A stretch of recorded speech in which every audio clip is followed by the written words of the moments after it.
it was not uncomfortable or painful in any way. And while that was going on, I could see behind me, but I was still looking forward, and there were tubes of yellow light coming in and out, like going like this, right? Like kind of almost maybe like a figure eight, I'm not sure. And while that was going on, I heard inside myself somebody say 5 things to me. I think it was 5. Said, God is real. Jesus has something to do with it. I had to get a Bible. I had to tell everybody that Jesus was alive, because in the military as an atheist, I said, he was just a Freemason. He was just used as a political figure to create religion, whatever. And then the next thing I heard was there's a huge difference between religion and the truth. And then I saw the man on a cross right in front of me. I couldn't see his face, but he was right in front of me, arms spread out. His body was shredded, beyond shredded. And I knew that this was the Jesus that, grew up Catholic or whatever. I knew who it was. I knew this was the man. Welcome to the channel. Thank you for being here. Yeah, thank you for having me, man. I'm excited to be here. I'm excited to hear about your STE, so I'm just going to let you go ahead and get started. I'm going on almost 11 years of trying to figure out the truth in all theology. And we all have a lot of different ideas, especially in the world today, especially on social media. Everybody's right. Everybody believes what is right in their own mind, and that's totally cool. But what happened to me was almost 11 years ago. I had just gotten out of the military, and I was an atheist. And while I was in the military, I entered into a new command with a whole bunch of new guys in the SOF community, Special Operations Forces community. And everybody I worked with was an atheist, basically. And my whole life, I never really cared. To me, it was like I didn't care about religion. I didn't care about spirituality. I was just a dude serving my country as I understood it, and just living life as whatever was put in front of me. Well, when I started working with these guys, I started picking up on this atheism, and it really attracted my intellect, because these were concepts that I'd never heard before. These were things that were brand new to my heart, my soul, my mind. And so I don't know if it was a tribal affiliation thing or if it was just something else, but I started moving towards there is no God, there is no spiritual world. We're just here in this life, evolution, astronomy, space, universe, whatever. And so I started moving into this place of atheism, but I always, later on, I considered myself a dirty atheist, because my atheism stemmed from Netflix documentaries and just atheist books of guys that just hate the idea of spirituality. And so it got to the point where I started having the feeling within me but I couldn't say it with my mouth, that there is no God. And then a couple weeks after that point, I was actually able to speak those words out of my mouth, and I tangibly remember feeling something leave me. I felt a change. And then for the next couple of years, as I delved just into what your standard military member might do. Atheism, drinking, women, combat, or warfare training. I started being moved into a dark place that I had never experienced before. So when I was out doing all of my training, rappelling, jumping out of airplanes, shooting guns, I was starting to translate that. Well, spiritually, I don't know if it was me or spiritually, but it was starting to be translated into my soul that I wanted to do this to Christians. And as a foundation, I don't consider myself a Christian. I don't consider myself Jewish, and I don't consider myself Islamic. But that'll all be tied together as we move along. Well, while that was going on, instead of researching and validating all of my atheist beliefs, I started having I guess you could call it a desire to research things like the executive orders, secret societies, end time events, things like that. And so I started having a bit of an awakening, but just not realizing what it was leading to at that point. I just knew that something was off, and there's all kinds of lies. Now, while I was an atheist, all I had ever wanted was truth. I mean, if truth was the cosmos and biology and atheism, basically, then okay, that's the truth. But I still wanted to know, where did we come from? How were we formed? What's going on outside the stars? What's past the stars? Everything. Just, I had a hunger to know, to basically, I started asking why. Why is this? Why is this? Why is this? Because I needed to know truth as I was desiring it. So I get out of the military, and then my wife and we moved to the island of Kauai because I had a friend that lived out here from the military. She had a friend. So basically packed everything up, moved out here, and kind of started a new life. And for about a month and a half, picked right back up, researching YouTube, secret societies, all the same things like that. And then my mother came for a visit. And after about a month and a half about being in Kauai. Now, at this time, when I flew over the ocean, something happened. I no longer hated Christians. Now I hated the government. My mother comes, she visits, it's a nice visit, and one morning I wake up like 3 a.m. or something. Well, and on her time, she was already awake. And so I went out to join her at the table. She was reading her daily devotional, reading her Bible. And I asked her, well, what are you reading? Can you read it to me? And she read it to me, didn't mean anything, didn't resonate. And then I said, can I please see your Bible? Because I watched this video and it mentioned the Pleiades, and that it said that mentioned in this certain book of Job. I want to see if I can find it. So she handed me her Bible. I literally just threw the Bible open, turned one page, and my eyes connected directly to that word, the Pleiades. And I've seen the Pleiades constellation, 7 beautiful stars. It looks like diamonds when you look through binoculars. It's just incredible, right? And so I'm reading the passage, and it didn't resonate with me whatsoever. And next thing I know, I'm in the kitchen, and she says something to me. And to this day, we have no idea what she even said to me. But I said, "Ma, I could never be forgiven anyway," right? Because I wanted to be an assassin of Christians, the women, the drinking, the bloodlust that I had. And she goes, "Robert, there's a guy in the Bible named Paul who used to persecute and kill God's people. And then God came to him, forgave him, and used him in a huge way." And I'm like, oh, okay. So I started feeling tingly, out here we call it chicken skin. It's where your hair stands up. It's a good feeling. So I was like, okay, whatever, because I started to feel uncomfortable because of this feeling that was starting to rise up in my body. It felt great. And so I grabbed a cigarette, went out to the garage, and the moment the door closed, I was frozen. From the top of my head to the bottom of my feet was literally tangibly filled with what I could just generalize as electricity. It was power. It was love. It was uncreatable or recreatable, unrecreatable. And when something like that happens, it's God. Now, what that means, maybe we get into that later, but it was power. It was spiritual. I was embraced by that true love. I was frozen in place. I couldn't move. My skin felt like it was floating off my body. My spine was vibrating at a high rate, and I'm frozen. I can feel this. I'm looking at myself like this.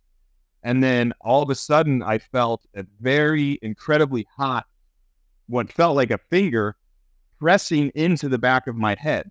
Now, it's like where the spine connects to the brain. Now I've learned that I think that's where the pineal gland might be, right? But I felt it. It felt hot, but it was pleasure. It was not uncomfortable or painful in any way. And while that was going on, I could see behind me, but I was still looking forward, and there were tubes of yellow light coming in and out, like going like this, right? Like kind of almost maybe like a figure eight, I'm not sure. And while that was going on, I heard inside myself somebody say 5 things to me. I think it was 5. Said, God is real. Jesus has something to do with it. I had to get a Bible. I had to tell everybody that Jesus was alive, because in the military as an atheist, I said, he was just a Freemason. He was just used as a political figure to create religion, whatever. And then the next thing I heard was there's a huge difference between religion and the truth. And then I saw the man on a cross right in front of me. I couldn't see his face, but he was right in front of me, arms spread out. His body was shredded, beyond shredded. And I knew that this was the Jesus that, grew up Catholic or whatever.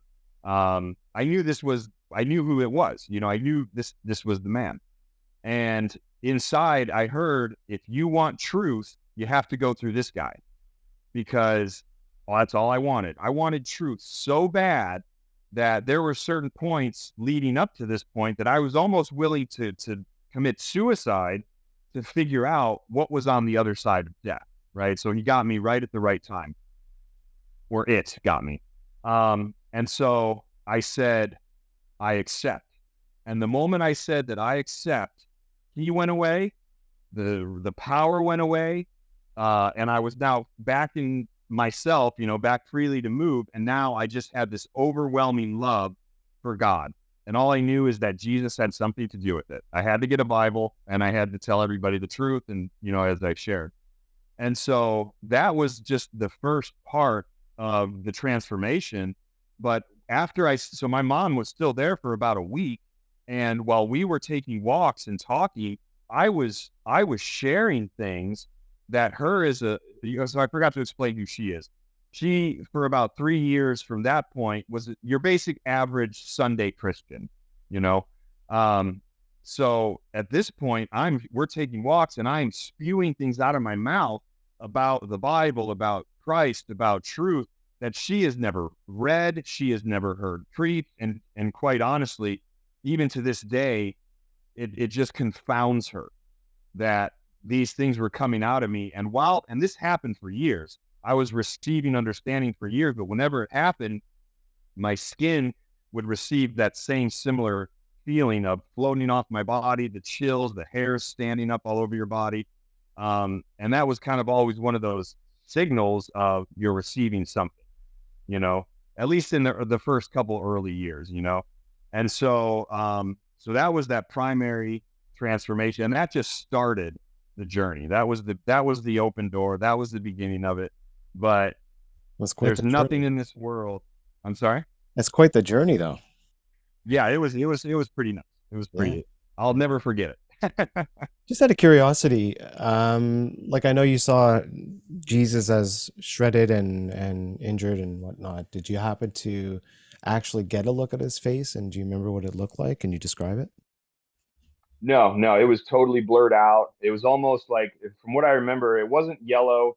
It wasn't like cloudy. It was just almost just like pure white, because and I don't know why it was set up that way. I don't know why my guides made it happen that way or showed me that way, but Was it light, like white, like light, or just white in it color? was like, it was white, but it was bright, but it was the body I guess I was supposed to see the body. Right. So do you feel at that point that you sort of, like, this anger kind of dissipated after that, or Um, did it? I can't say that remember having much consciousness of those thoughts back then. My consciousness has greatly increased in the last 11 plus years. But at that point, I was just overwhelmed by the fact that, you know, that this happened to me, and that, okay, so God is real, and this Jesus does have something to do with it. And that was the most amazing thing to me, especially as, 30 seconds ago, I was an atheist. It was like, okay, so now all of my research, all of my YouTube searches, all of my meditations now were completely focused on, okay, who's this God? What does Jesus have to do with it? What is in this Bible? I never questioned why I had to tell everybody he was alive. It's just that was the mission statement at the time. And then that it always in the back of my head, there was a huge difference between religion and truth, which I didn't quite truly understand that till years later. And up until that point, had you read the Bible, or is it I had perused it a only little after bit. this happened? I had looked a bit. I perused Christianity a little bit in early years. I grew up Catholic, which just means I had to go to Sunday church and go to this class on Wednesday nights. I don't remember any of it. I just remember this sucks. But the biggest thing that I remember, like my basic first memory after this experience, was something that happened to me, like I would probably say 8 years prior, where I was sleeping in my barracks room, and I'll never forget this ever. But I was sleeping in my barracks room and I woke up and I couldn't move. I was completely paralyzed. And at the foot of my bed was stood a being. Now, whether it's an angel or a spirit or angels or spirits, whatever, I clearly saw it and I was terrified. But I couldn't move, right? Terrified. You get a blast of adrenaline, it's real fear. But immediately I had absolute complete peace. Just roll over my whole body to where it's like this is my homie. Like you wouldn't like there was no uncomfortable feelings whatsoever. So then it took me out of my body. Well, maybe I have had an out of body experience, but so it took me out of my body and it put me behind the eyes of a young woman. Now, what I could see was I saw liquor bottles and there was a bunch of jock looking kind of military age males, and I could feel every emotion that she was going through. Now, I didn't have to see any of that, but once I felt that, I was back in my body, and the messenger, I call it a messenger, was now not at the foot of my bed. It was standing right next to me, but I still wasn't scared. It was almost just like as your wife or your child is standing next to you. And it said three words to me. It said, "You will see." And then I woke up the next day, went back to drinking, military, just, the normal lifestyle. And when I became an atheist officially, I remembered that situation and I wrote it off as an alien. I said, okay, I had an alien encounter. Before that, I just considered it just some religious experience. Maybe it was Mary, didn't really care. And then once I had my transformation, that has always been a foundation that I've stood upon. You will see.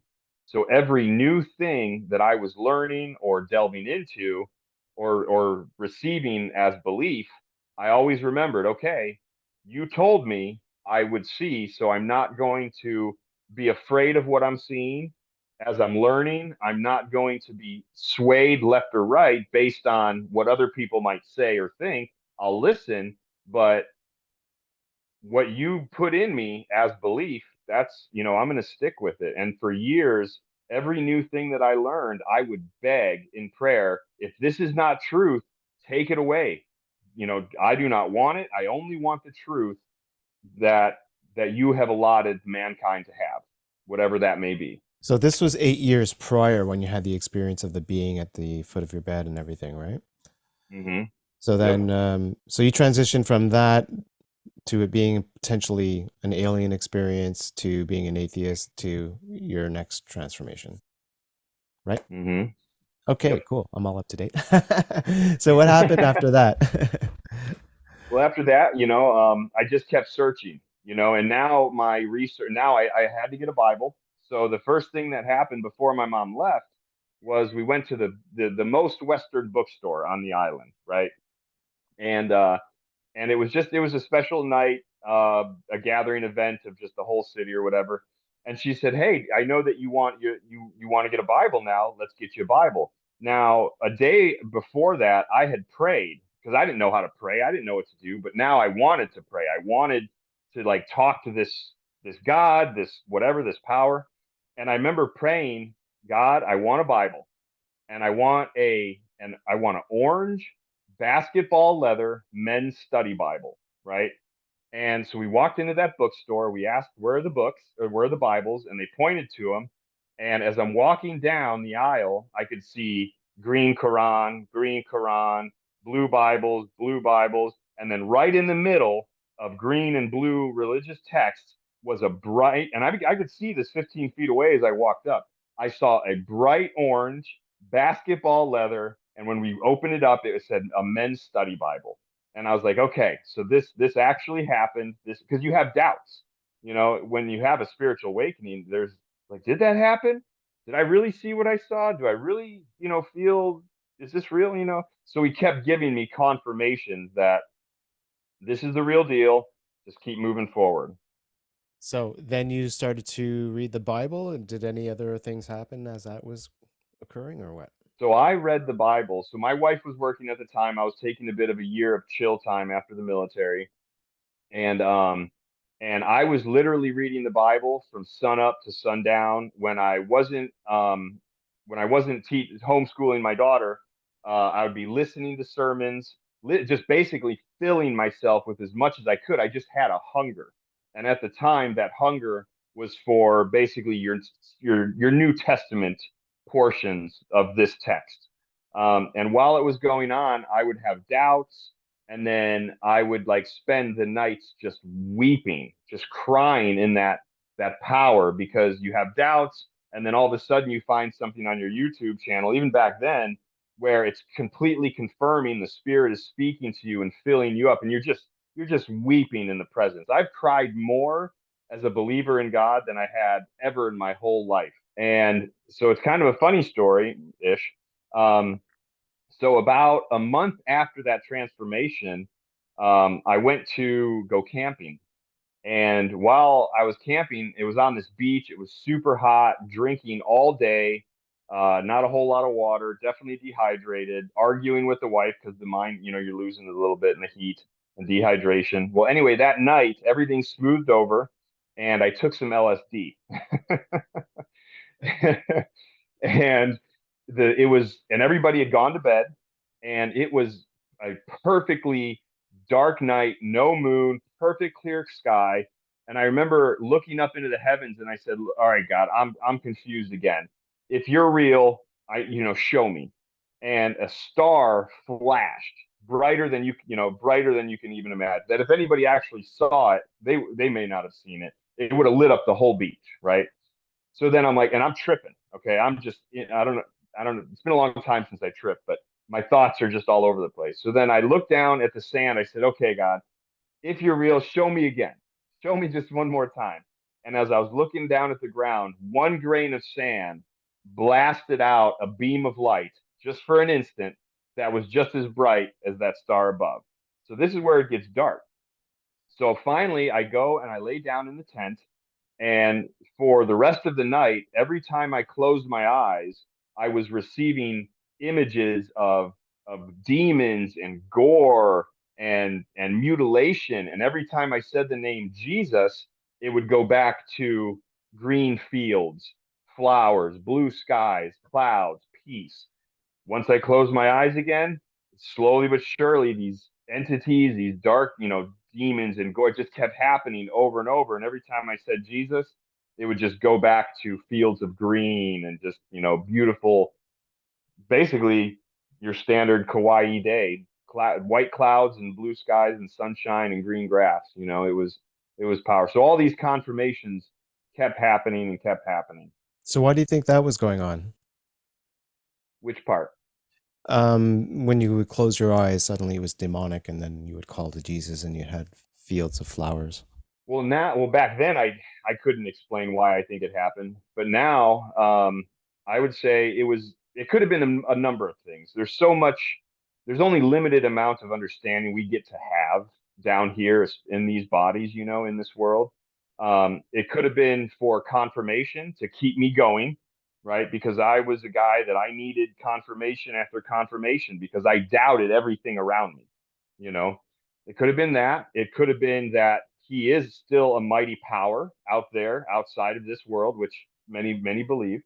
Um, or it was to show me that there are in this world there is a force that is dark, that is not a clean thing, that is a dark power, is the best way I can describe it. Or it was a combination of all three.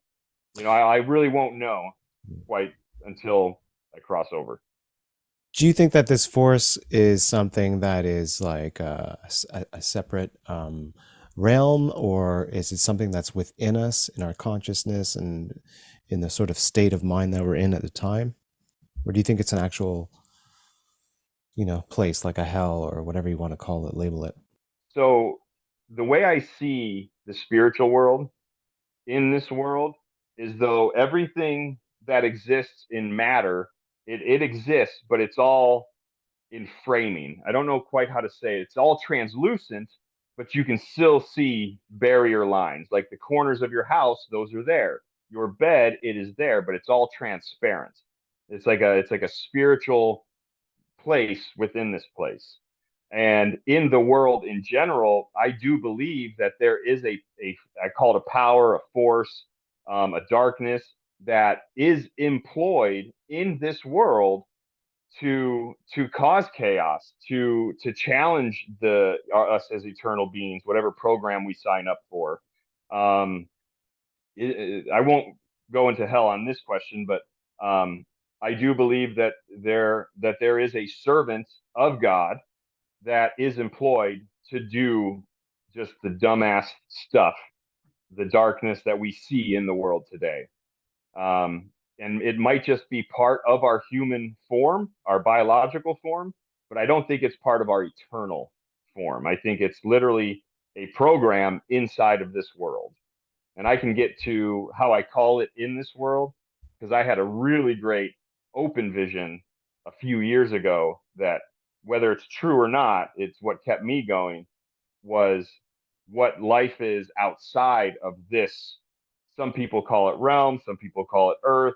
I call it a pod because that's what I saw. Just a giant pod on a mountain out there. So you're saying that our universe is a giant pod on a mountain, or just the Earth as Yeah, a? yeah. So basically, so there's this one NDE OBE video I watched a while back, which really kind of helped me in confidence in what I was starting to see. And the guy was talking about how he went to this building, which was basically a very Roman-esque structured building, where people were getting a what do you call it? They were getting a basically a reintroduction into the eternal realm. And and he said that he had opened a door, and inside of that room were galaxies and stars and you name it, right? So when we look at our universe, um, within this world, within this pod, I believe that we live in, the cosmos, the heavens above, they are they're big to us, but outside of this world, they could literally fit in a room within another building. I mean, outside of this world is so magnificently huge from what I saw that it makes easy sense that in my little human consciousness down here in this world, that the heavens above that I look at, I mean, they're nothing. You know what I'm saying? They're small potatoes compared to what's actually outside of this place.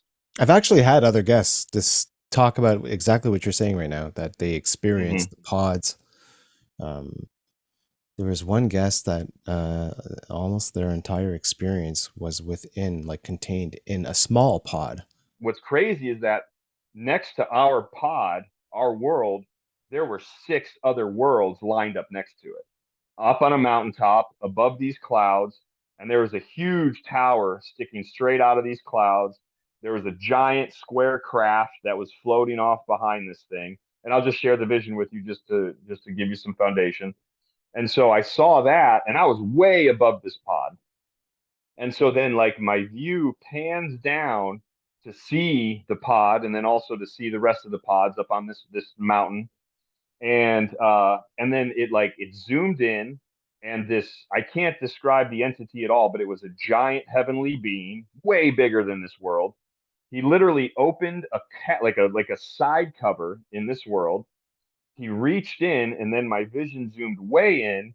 He grabbed a tree, chopped it, and then threw it into the ocean. And then at that point, all of a sudden, I was back just watching TV with my brother, and I was like, dude, I think I just saw heaven, man. And so what that led me to was something that I was denying for many, many years as a believer, and that's ancient giant trees. I'm sure you've come across that in your journey, but and I was like, okay, fine. I'll search it out. I'll finally look into it and I'll see what these things are. Because for years I'm like, nah, just get that weird stuff away from me. And then once I opened up that can of glory and started, because I'm a tree guy, I cut down trees, I climb them, so I know what tree stumps look like.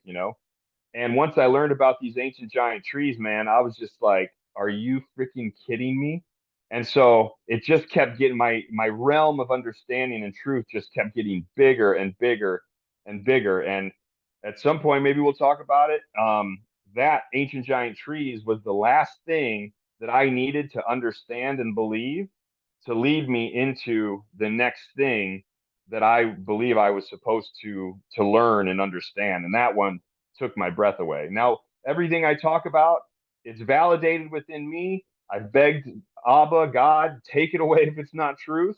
And I would do that for months, searching things out. And then finally, something just settles in you. And it's like, okay, I can't not believe this at this point. This is what my truth is. This is what my reality is now. Living in two worlds, down here, but then also seeing that world outside of this place and just wanting to be there so bad. I started to understand it's like, oh, this is who I am. I'm supposed to be, I'm genuinely supposed to be me, not angry and stuff like that, but it's okay to be who I am. And I should love who I am because I signed up for this dude, right? I am the battery that keeps this dude operating. So I live in like two or three different worlds, and I can't really explain everything that well, but it's all very clear in my head. But I would say the thing that turned me away from that was understanding and prayer and meditation. What if when we have kids and we're raising our children and we're actually, instead of teaching them to be humans in the world, we actually teach them and explain to them. I got these chills right now. It's like, you're an eternal being. Welcome to Earth. Let me slowly brief you as your intelligence increases of what's actually going on. And I'm sure there's a lot of parents doing that nowadays. And I started doing that with my daughter who's about to turn 16. It's like, honey, babe, you chose me to be your dad. You chose your mom to be your mom. It's like you chose this body and this plan, and all the details are slowly being worked out and all that.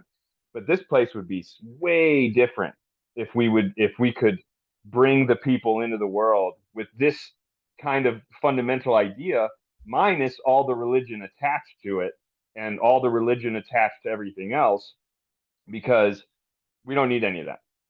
But I Now, wonder I because love I the understand, I tech. get what you're saying, but I wonder, is that how we were supposed to experience it? And then, a certain amount of us or all of us wake up at some point, maybe in our adulthood, you know, and we piece everything together.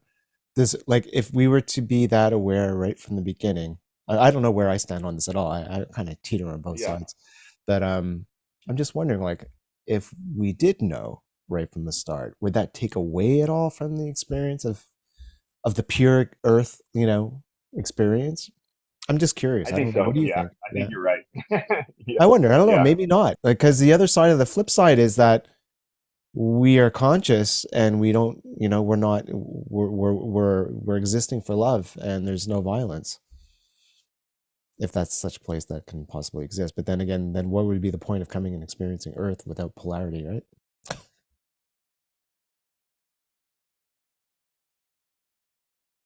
Human beings in our physical body, we can't build this stuff. I'm a tree guy. I know what it's like to handle a piece of wood that's 25, 30 pounds at 60 feet tied into ropes. Imagining handling a freaking granite block weighing 1,000 pounds. You know what I'm saying? Up at 350 feet or whatever the highest place is. So it's like something happened in this world and it was magnificent. And it was done because we chose truth and not what this world is trying to push on us, which is what it's designed to do, Yeah, I think. I agree. I agree. And I think that's a great place to end. Cool. I really Right on, appreciate this, man. Robert. Thanks for talking with me. I would love to actually meet up again and continue our discussion. I think there's a lot more to talk about, but it's been Oh fun. yeah, there's always more. Yeah, thank you so much, man, for Always your more. time and for your insight and for sharing everything with us. Much appreciated.